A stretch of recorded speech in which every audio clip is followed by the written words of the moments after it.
first sight. My mother drove me to the airport with the windows rolled down. It was 75 degrees in Phoenix. The sky a perfect cloudless blue. I was wearing my favorite shirt, sleeveless, white eyelet lace. I was wearing it as a farewell gesture. My carry-on item was a parka. In the Olympic Peninsula of Northwest Washington State, a small town named Forks exists under a near constant cover of clouds. It rains on this inconsequential town more than any other place in the United States of America. It was from this town and its gloomy, omnipresent shade that my mother escaped with me when I was only a few months old. It was in this town that I had been compelled to spend a month every summer until I was 14. That was the year I finally put my foot down.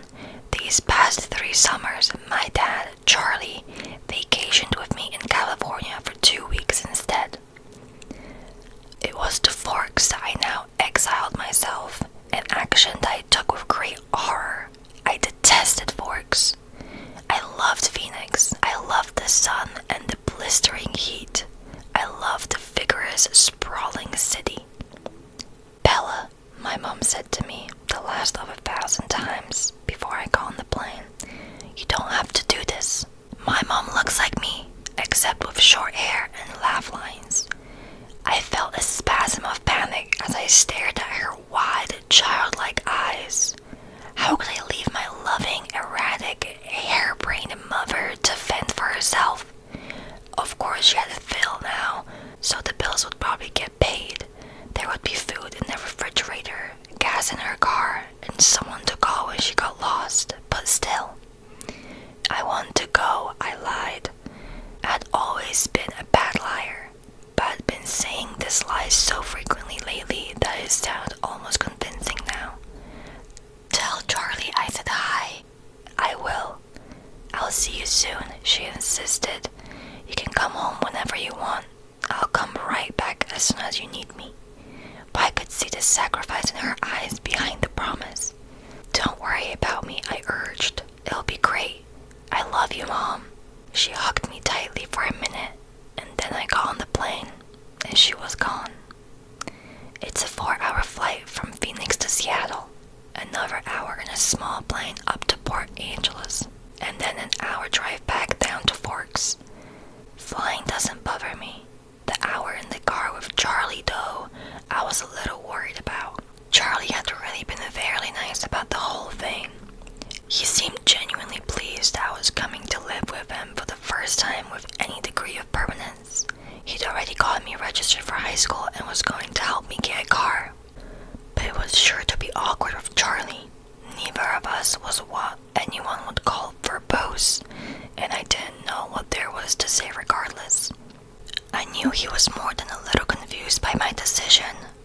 Like my mother before me, I hadn't made a secret of my distasteful Forks. When I landed in Port Angeles, it was raining. I didn't see it as an omen, just unavoidable. I'd already said my goodbyes to the sun. Charlie was waiting for me with the cruiser. This I was expecting too. My primary motivation behind buying a car, despite the scarcity of my funds, was that I refused to be driven around town in a car with red and blue lights on top. Nothing slows down traffic like a cop.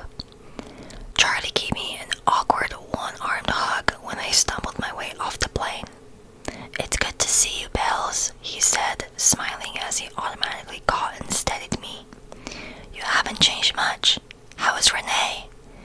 Mom's fine. It's good to see you too, Dad. I wasn't allowed to call him Charlie to his face. I had only a few bags. Most of my Arizona clothes were too permeable for Washington. My mom and I had pulled our resources to supplement my winter wardrobe, but it was still scanty. It all fit easily into the trunk of the cruiser.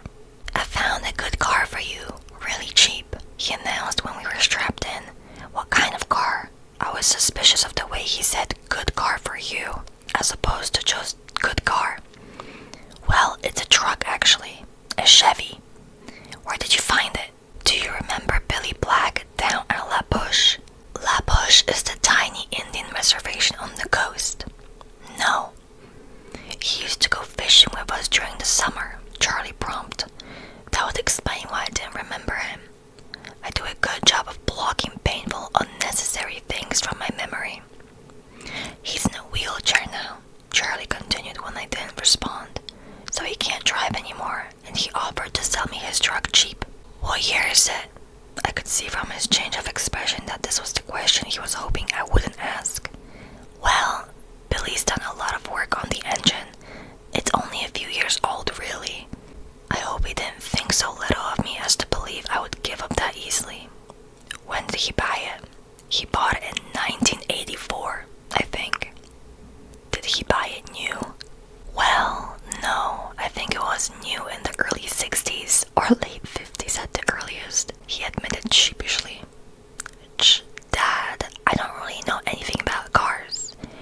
possibilities, as a nickname at the very least.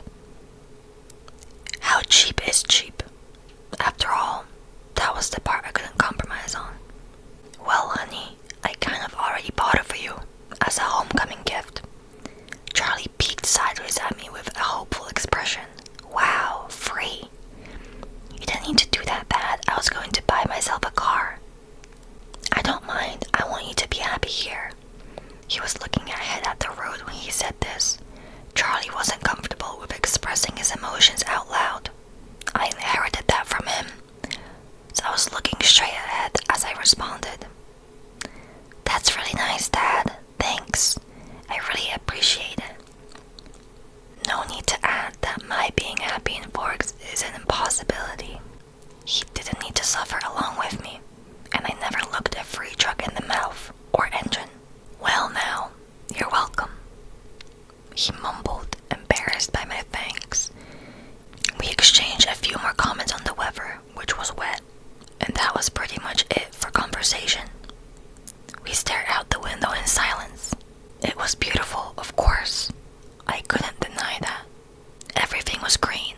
The trees, their trunks covered with moss, their branches hanging with a canopy of it, the ground covered with ferns, even the air filtered down greenly through the leaves. It was too green, an alien planet. Eventually, we made it to Charlie's. He still lived in the small 2-bedroom house that he'd bought with my mother in the early days of their marriage. Those were the only kind of days their marriage had, the early ones. There, parked on the street in front of the house that never changed, was my new to me, truck. It was a faded red color with big rounded fenders and a bulbous cab.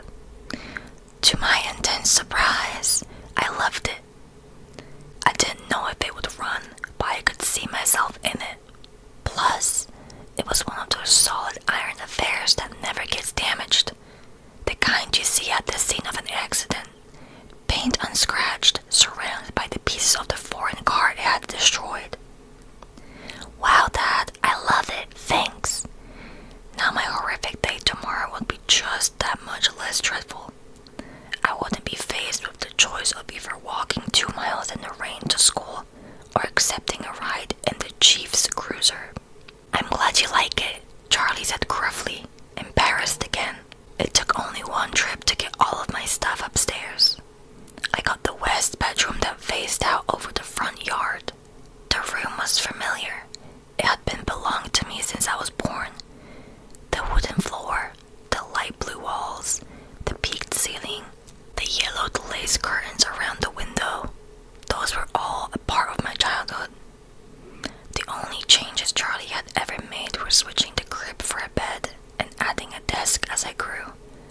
The desk now held a second-hand computer with the phone line for the modem stapled along the floor to the nearest phone jack. This was a stipulation from my mother, so that we could stay in touch easily. The rocking chair from my baby days was still in the corner. There was only one small bathroom at the top of the stairs, which I would have to share with Charlie. I was trying not to dwell too much on that fact. One of the best things about Charlie is he doesn't hover. He left me alone to unpack and get settled, a feat that would have been altogether impossible for my mother. It was nice to be alone, not to have to smile and look pleased, a relief to stare dejectedly out the window at the sheeting rain and let just a few tears escape. I was in the mood to go on a real crying jag. I would save that for bedtime, when I would have to think about the coming morning. Forks High School had a frightening total of only 357, now 58, students. There were more than 700 people in my junior class alone back home. All of the kids here had grown up together. Their grandparents had been toddlers together. I would be the new girl from the big city, a curiosity, a freak. Maybe, if I looked like a girl from Phoenix should, I could work this to my advantage. But physically, I'd never fit in anywhere. I should be tan, sporty, blonde, a volleyball player, or a cheerleader perhaps. All the things that go with living in the Valley of the Sun. Instead, I was ivory-skinned, without even the excuse of blue eyes or red hair. Despite the constant sunshine, I had always been slender, but soft somehow. Obviously not an athlete. I didn't have the necessary hand-eye coordination to play sports without humiliating myself and harming both myself and anyone else who stood too close. When I finished putting my clothes in the old pine dresser, I took my bag of bathroom necessities and went to the communal bathroom to clean myself up after the day of travel. I looked at my face in the mirror as I brushed through my tangled, damp hair. Maybe it was the light, but I already looked sallower, unhealthy. My skin could be pretty. It was very clear, almost translucent looking, but it all depended on color. I had no color here. Facing my pallid reflection in the mirror, I was forced to admit that I was lying to myself. It wasn't just physically that I'd never fit in, and if I couldn't find a niche in a school with 3,000 people, what were my chances here? I didn't relate well to people my age. Maybe the truth was that I didn't relate well to people, period. Even my mother, who I was closer to than anyone else on the planet, was never in harmony with me, never on exactly the same page. Sometimes I wondered if I was seeing the same things from my eyes that the rest of the world was seeing through theirs. Maybe there was a glitch in my brain, but the cause didn't matter. All that mattered was the effect, and tomorrow would be just the beginning. I didn't sleep well that night, even after I was done crying. The constant whooshing of the rain and wind across the roof wouldn't fade into the background. I pulled the faded old quilt over my head, and later added the pillow too, but I couldn't fall asleep until after midnight when the rain finally settled into a quieter drizzle. Thick fog was all I could see out my window in the morning, and I could feel the claustrophobia creeping up on me. You could never see the sky here. It was like a cage. Breakfast with Charlie was a quiet event. He wished me good luck at school. I thanked him, knowing his hope was wasted. Good luck tended to avoid me. Charlie left first, off to the police station that was his wife and family. After he left, I sat at the old square oak table in one of the 3 unmatching chairs and examined his small kitchen with its dark paneled walls, bright yellow cabinets, and white linoleum floor. Nothing was changed. My mother had painted the cabinets 18 years ago in an attempt to bring some sunshine into the house.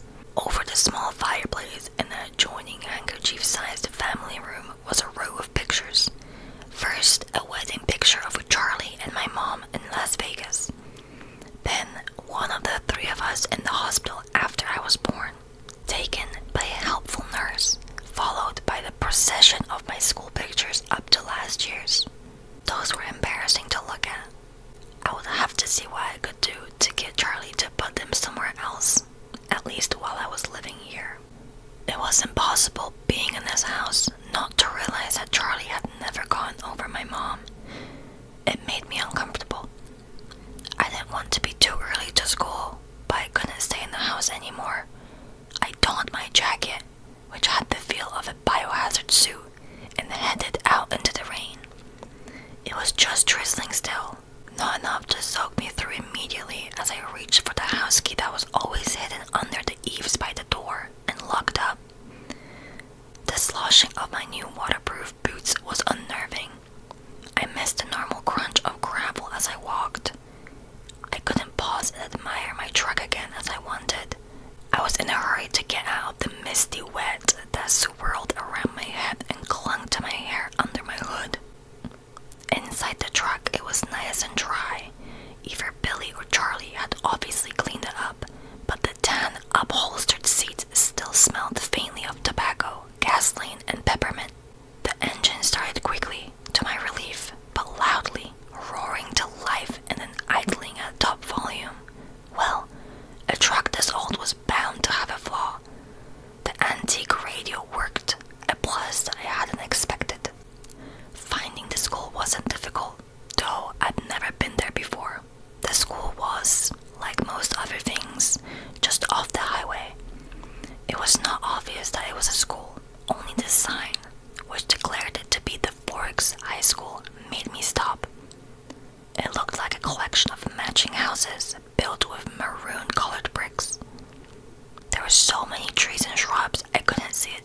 at first.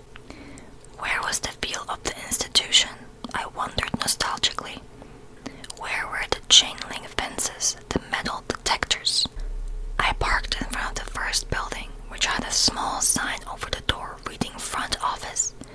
No one else was parked there, so I was sure it was off limits, but I decided I would give directions inside instead of circling around in the rain like an idiot. I stepped unwillingly out the toasty truck cab and walked down a little stone path lined with dark hedges. I took a deep breath before opening the door. Inside, it was brightly lit and warmer than I had hoped.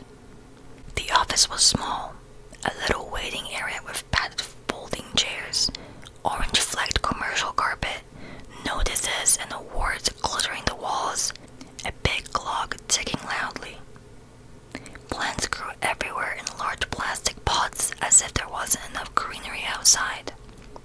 The room was cut in half by a long counter, cluttered with wire baskets full of papers and brightly colored flyers taped to its front.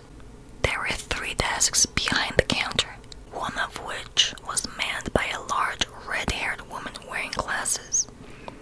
She was wearing a purple t-shirt, which immediately made me feel overdressed. The red-haired woman looked up. "Can I help you?" "I'm Isabella Swan," I informed her, and saw the immediate awareness light her eyes. I was expected, a topic of gossip no doubt. Daughter of the chief's flighty ex-wife, come home at last. Alright, I think I'm gonna pause here.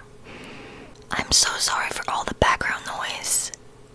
Like I've said in my previous videos, my PC is super loud, so I'm sorry if that was annoying or distracting. I do hope that you still enjoyed. Thank you so much for watching this video. I hope it helped you relax. Please let me know in the comments what trigger I should try to do